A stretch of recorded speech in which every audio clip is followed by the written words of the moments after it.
नमस्कार क्रिकेट प्रेमींनो, खुश आहात ना तुम्ही? मी तर बेहद खुश आहे. का असणार नाही? यजमान देश T20 वर्ल्ड कप जिंकत नाही. भारताने जिंकून दाखवला. कुठलाही देश लागोपाठ T20 वर्ल्ड कप जिंकत नाही. भारताने जिंकून दाखवला.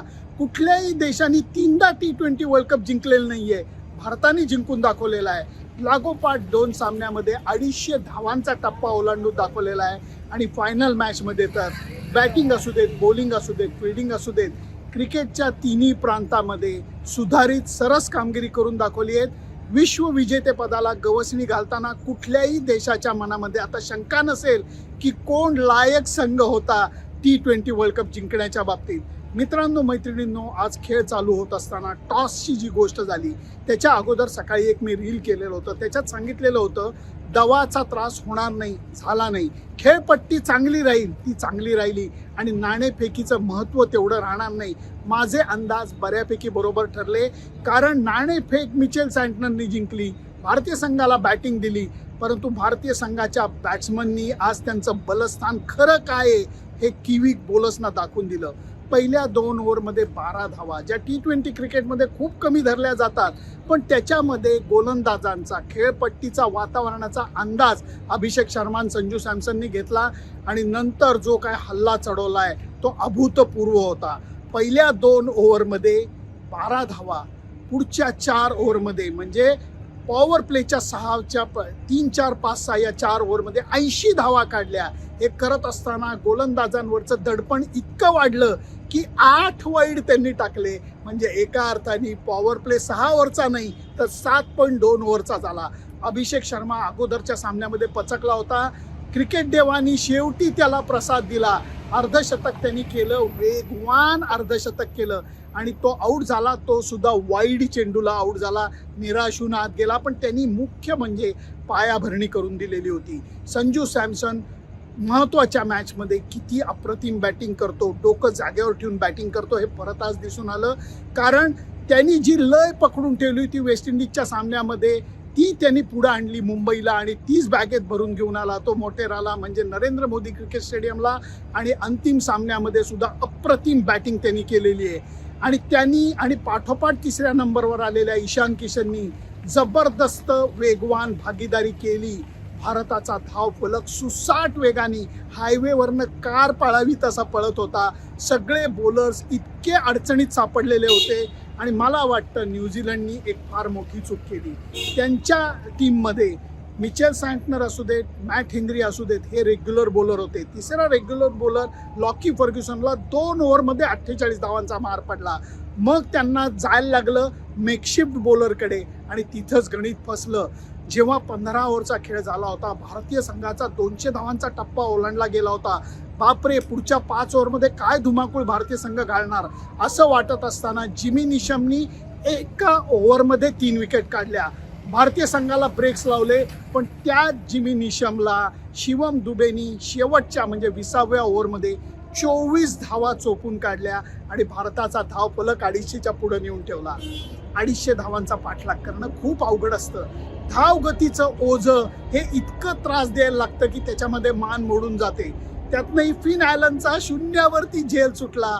शिवम दुबेला प्रचंड उंच उडालेल्या कॅचचा अंदाज आला नाही.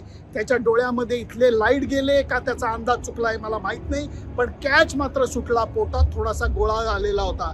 परंतु नंतर जो एक निष्णात लोकल बॉलर आहे अक्षर पटेल, बापू त्याला प्रेमाने म्हणतात, तो बॉलिंगला आला आणि त्यांनी पहिल्या ओव्हरमध्ये फिन ॲलनची विकेट काढली. कारण दुसऱ्या बाजूनी सिफर्ट टकाटक बॅटिंग करायला लागलेला होता, मोठे फटके मारायला लागलेला होता.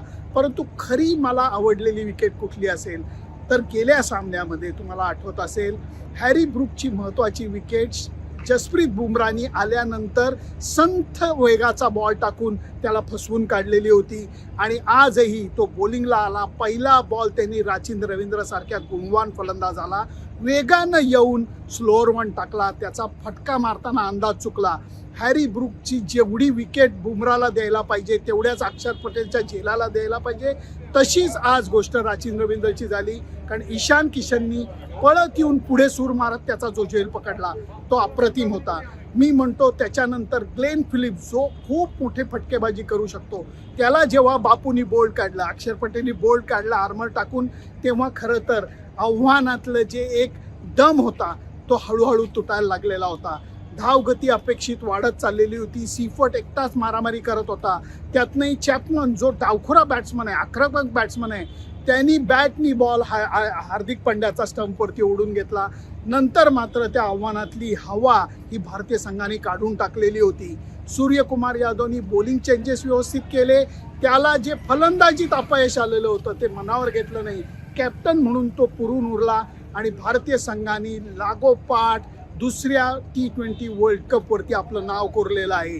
हे करत असताना सर्वाधिक धावांचा विक्रम असू देत, सलामीचा विक्रम असू देत, पहिल्या 6 धावातल्या 92 धावांचा विक्रम असू देत, 3दा वर्ल्ड कप जिंकण्याचा विक्रम असू देत, यजमान असताना वर्ल्ड कप जिंकण्याचा विक्रम असू देत, सगळे आपल्या नावावर केले. पण ते आपण बाजूला ठेवूयात. भारतीय संघाने सातत्यपूर्ण खेळ करून विश्वविजेते पदाला गवसणी घातली. कुठल्याही संघाच्या किंवा पदाधिकाऱ्यांच्या, प्रशिक्षकांच्या मनात शंका नसेल की हा विश्वचषक जिंकायला लायक संघ कुठला होता, भारताचाच होता. हे आता कबूल करायला लागेल. मी म्हणेन एकमेका सहाय्य करू, अवघे जिंकू वर्ल्ड कप, अशा पद्धतीचा हा प्रवास झालेला आहे. योग्य वेळी योग्य लय भारतीय संघाने पकडून दाखवलेली आहे. आणि वेस्ट इंडिज विरोधाच्या महत्त्वाच्या सामन्यात पाकिस्तानला हरवलं हे मी किसगंटीत धरतच नाहीये. सेमीफायनलला इंग्लंड आणि अंतिम सामन्यामध्ये न्यूझीलंडला हरवून भारतीय संघाने हे विश्वविजेतेपद मिळवलेलं आहे. त्यामुळे आनंदाला बहर आलेला आहे. आणि जसं संक्रांतीला अहमदाबादचे, गुजरातचे लोक पतंग उडवून सगळे जण आनंद साजरा करतात, तसं आज माहोल आहे अहमदाबादमध्ये. अहमदाबादच्या नरेंद्र मोदी क्रिकेट स्टेडियमच्या बाहेर उभं राहून मी हे बोलतोय. आज सकाळपासून इतक्या सुंदर गोष्टी बघायला मिळल्या आहेत. कारण कप घेऊन कोण आलं? आपले 2 माजी विजेते कप्तान धोनी आणि रोहित शर्मा. नंतर कपिल देवांबरोबर ते सामना बघत होते. म्हणजे 3रा विश्वविजेता कॅप्टन हा एकत्र आलेला होता. आणि आता त्या विश्वविजेत्या कॅप्टनच्या यादीमध्ये हा सुद्धा जाऊन बसणारे सूर्यकुमार यादव. आनंदाला पारावार नसणारे. माझ्या मते भारतीय संघाने योग्य वेळी आपल्या खेळामध्ये सुधारणा केली, खेळ उंचावला आणि त्यामुळे विश्वविजेतेपद मिळालंय असं माझं तरी मत आहे. तुमचं मत काय मला जरूर कळवा. कारण ही आकडेवारी सांगायची गोष्ट नाहीये, परिपूर्ण क्रिकेट खेळण्याची ही कहाणी आहे. म्हणून सूर्यकुमार यादव आणि त्याच्या सहकाऱ्यांचं मी तरी मनापासून कौतुक करणार आहे. तुम्ही कसं कौतुक करणार आहे हे मला जरूर सांगा. फक्त त्याच्याकरता माझं फेसबुक पेज, इंस्टाग्राम अकाउंट आणि यूट्यूब चॅनल लाईक, शेअर आणि सबस्क्राईब करायला विसरू नका. सकाळ स्पोर्ट्सचं YouTube channel, Instagram account like, share आणि सबस्क्राईब करायला विसरू नका. Bye bye. आता मी प्रेस कॉन्फरन्सला जातो. Bye bye.